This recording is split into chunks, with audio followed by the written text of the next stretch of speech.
So believe it or not, we have not exhausted the natural wonders of Arizona yet. We're here at Petrified Forest National Park, which, as the name suggests, is home to a whole lot of petrified wood, as well as the Painted Desert. So we're pretty excited to see it. Let's go check it out.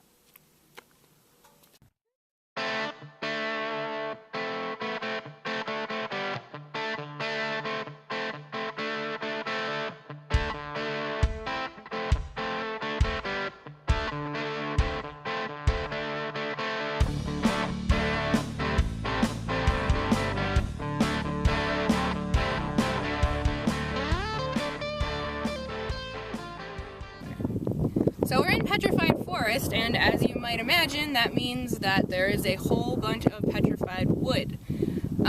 So we thought we'd take this opportunity to talk about how the wood exactly becomes petrified, because what I'm holding right now is basically a rock at this point.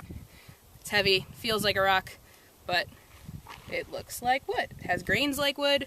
It's basically the color of wood. So basically how this happens is a tree dies and falls into a river or water in general. And then what they think is that since most of these don't have any, even the bigger pieces don't have any branches or bark, is that they fell into the waterway and they went downstream, and as they went downstream they lost their branches, they lost their bark, and came out just as logs.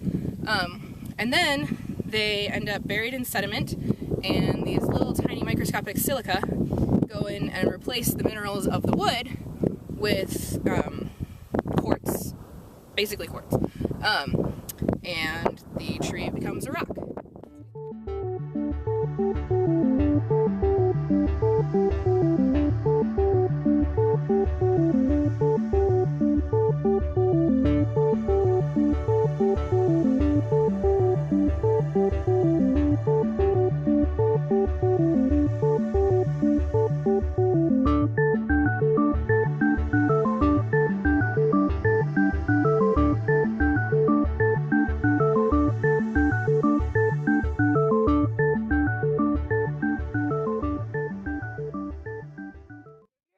Outside the Painted Desert Inn, and over there is the Painted Desert itself.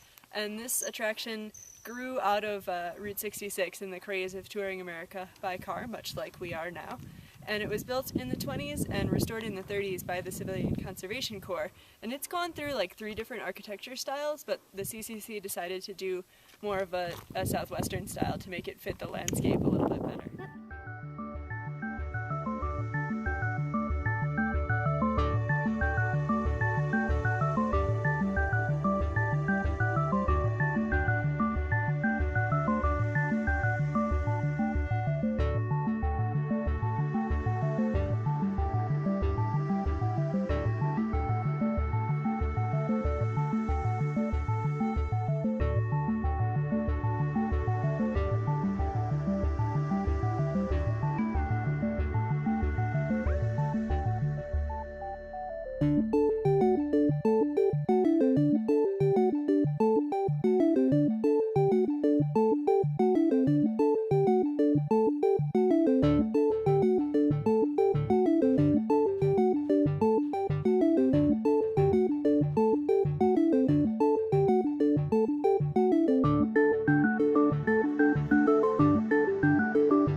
Down to the Painted Desert itself, which is like a desert but painted, and let's check it out.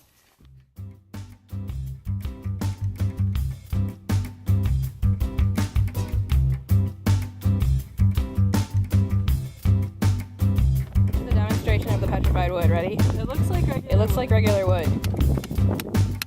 It does not sound like regular wood. Here it is, the mound. They look really hard from far away, but if you poke them, they are soft.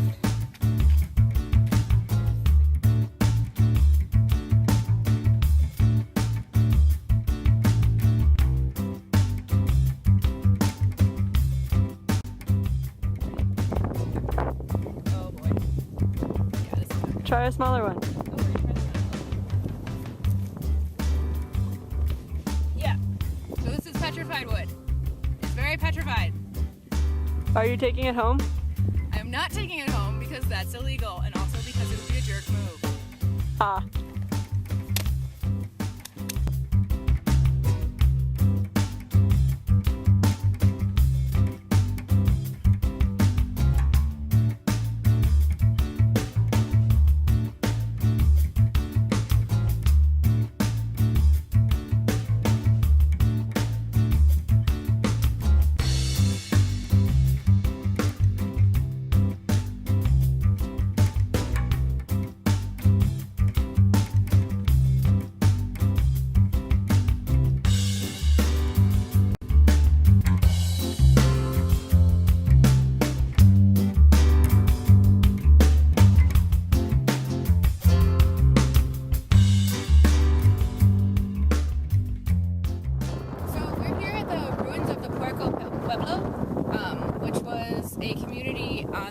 River that was inhabited in the 13th and 14th centuries, and it was relatively big. Actually, at its peak it was 100 different rooms with a that could have supported a population of around 200.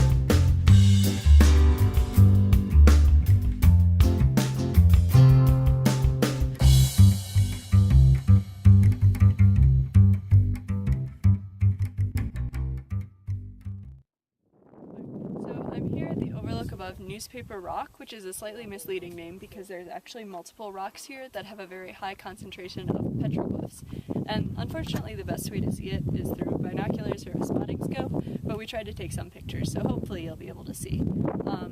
There's a bunch of different figures down there, including animal figures, people figures, and spiritual figures. And the way that they were carved is the desert varnish on the rock, which is a patina of different chemicals that have been left on the rock over the years that were able to be chipped off by the people who lived in the park of Pueblos back there.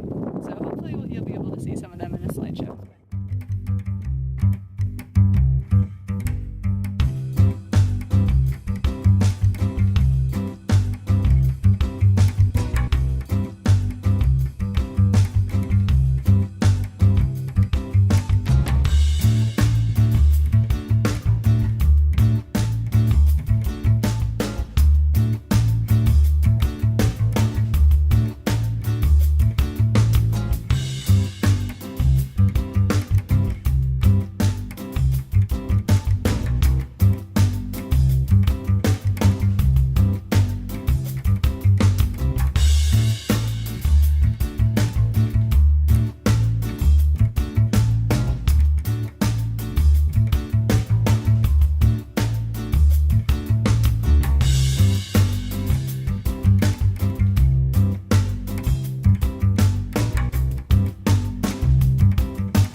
This is petrified wood, I think.